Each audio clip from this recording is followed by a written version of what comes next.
On a en gros un peu plus de 3/4 d'hectare. On leur a ouvert hier à 15h30. Voilà. Et là, on va leur rouvrir, dans la foulée. Là, je vous l'ai laissé pour que vous voyez la tronche que ça a avant. 24 heures, ouais, grosso modo. Pour 400 bêtes, voilà. 24 heures pour 400 bêtes, sachant que il fait sec, donc j'ouvre moins. Enfin, voilà, s'il avait plu ce matin, il aurait fallu leur ouvrir. La végétation se serait souillée et donc déjà refus des animaux de manger parce que c'est sale, et si je les force, j'observe des problèmes que j'ai pas encore identifiés. La févrole, c'est la meilleure des légumineuses, je pense clairement. Que ça soit agronomique, facile à semer. Oui, je suis bien d'accord, mais le problème c'est que la févrole, ça gèle après. Il faut prendre une variété d'hiver, ça gèle nettement moins. Ça gèle moins, c'est vrai. Et après, c'est les autres espèces qui prennent le dessus. Cette année, pour moi, la navette, les radis, c'était pas mal. Peut-être chaque terroir aussi a ses espèces ou bon. Tu as découvert beaucoup plus développé. Tu réduis la grandeur du parc ou tu les laisses plus longtemps dans le parc? Moi j'aime bien quand ça change tous les jours. J'aime bien, voilà, parce que c'est mon impression, c'est mon sentiment. Voilà, peut-être que je me plante, et j'aime bien, dans l'idée, j'aime bien qu'elles aient du net tous les jours. On n'a pas trop d'explications. La seule observation qu'on a, c'est que cette année, elles le mangent sans problème. J'ai pas trop d'explications. La seule chose que j'ai, c'est de l'observation. Et avant, elles y touchaient pas. Maintenant, elles y touchent. Donc c'est très bien. Hein. Voilà. Et du coup, vous revenez sur une même parcelle tous les combien? La dernière fois que je suis venu ici, c'était l'année dernière. Et là, c'est la première fois et après, là, c'est la première fois et elles y repasseront l'année prochaine s'il y a un couvert, mais dans l'assolement, c'est même pas sûr. Une fois par an ouais. dans une parcelle. En dehors des périodes de partenariat en couvert, là, tu fais pâturer... Le reste de l'année, printemps-été, je pâture en forêt de Fontainebleau, dans les réserves biologiques. Et là, c'est pareil, j'ai un mode de pâturage où je pâture les réserves. Une fois que j'ai fini mon carré, je vais dans la réserve d'après et je reviens pas en arrière. Et là, on sort un peu du sujet, mais on est plutôt sur une logique de conservation d'espaces naturels, de biodiversité. Et je pâture pas à la même saison tous les ans. Une parcelle que je pâture en début de saison l'année dernière, je la pâturerai en milieu ou en fin de saison cette année. Et puis 300 brebis, 7 béliers, ça va, ils se battent pas trop. Et ça va. Il y en a que ça fait rêver, mais bon. C'est du travail quand même. Hein. Quand ils en sortent, les pauvres, ils sont séchés. Hein. Donc voilà. Si on n'avait pas les couverts, on n'en serait peut-être pas là aujourd'hui. Il n'y a pas de... la solution, c'est de trouver des espaces naturels où on arrive à cohabiter avec les autres usagers. Ou alors ça aurait été d'investir dans un bâtiment, de s'endetter à vie, d'acheter du fourrage, voilà. Voilà. Et là, elles sont tout le temps dehors, toute l'année dehors, elles agnellent dehors, elles luttent dehors, elles font tout dehors. Elles agnellent sous la neige et les agneaux ils sont là. Là on a aujourd'hui on est à 101 agneaux. Et 7 morts. Voilà, donc ça fait 7%. 7%, c'est des pourcentages qui sont très très raisonnables.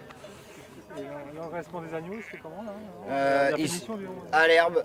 Et donc là, elle se fait sur la ferme de Chalmont.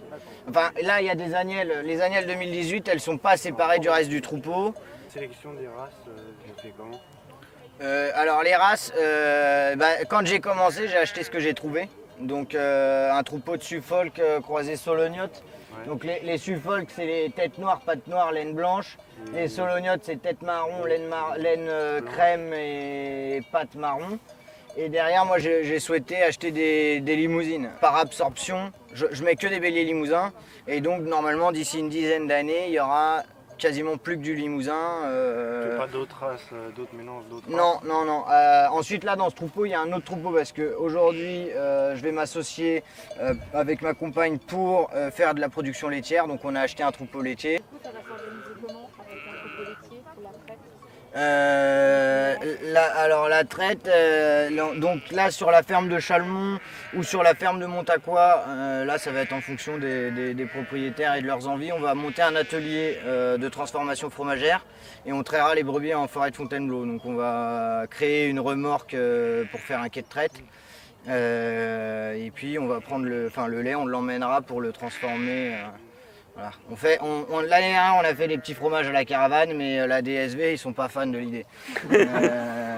Ça leur plaît pas. Bon, on les a mangés, on est encore là, donc a priori ça va, mais voilà. Là, il faut des conditions sanitaires un peu drastiques, donc pour de la vente, il faudra exporter le lait, parce qu'on n'a pas les laits ni l'eau à Fontainebleau, donc voilà. Comme elles agnellent, je passe les voir toutes les 2 heures, toutes les 3 heures, grosso modo. Comme elles se mettent sur le dos, pareil, je passe les voir pour les remettre sur les pattes. Sinon, le matin, en gros, c'est 1 à 2 heures de pause de parc, ramassage de parc. On ramasse le parc dans lequel elles étaient, on pose le parc dans lequel elles seront plus tard. Voilà. Après c'est de la surveillance et puis comme il y a l'agnelage, on marque les agneaux pour savoir à quelle mère ils sont, on vérifie que tout va bien, etc. Ah non, la nuit je dors. Là on va traverser le village de Courance. C'est presque une volonté du maire de me faire passer à travers le village. Voilà, ça. Maintenant, sinon, il y a quand même suffisamment de chemin à travers les champs, à travers la forêt pour faire les transhumances à pied. Et voilà, et à pied, ça va bien. À pied, ça va vraiment bien. En camion, c'est chiant, ça demande plus d'heures de travail. Écologiquement, c'est pas super, ça fait quand même pas mal de gasoil. Économiquement, ça pique un peu. Et puis à pied, quand les brebis elles arrivent dans la nouvelle parcelle, elles ont marché, elles ont mangé tout le long, elles sont pas, ça va quoi. Que en camion, quand elles descendent, elles ont été bousculées, elles font un peu la gueule, elles sont stressées, à pied ça va, elles ont l'habitude de marcher. Et en plus de marcher, c'est bien, ça assainit les pieds, ça use la corne, elles ont été faites, elles marchent de toute façon. Juste une question Alexandre, ta clôture là en fait elle fait un U au niveau Est-ce qu'il y a la rivière au fond? Voilà, donc du coup il y a par rapport là, aux broussailles, ils ont tendance à aller, là on les voit, ils sont un peu dedans là. Est-ce que tu as constaté qu'ils allaient un peu manger les ronces et puis tout Ah oui, ouais. elles mangent les feuilles de ronces. Là, si on va par là, vous regardez les sureaux, tous les petits ligneux, ils sont écorcés.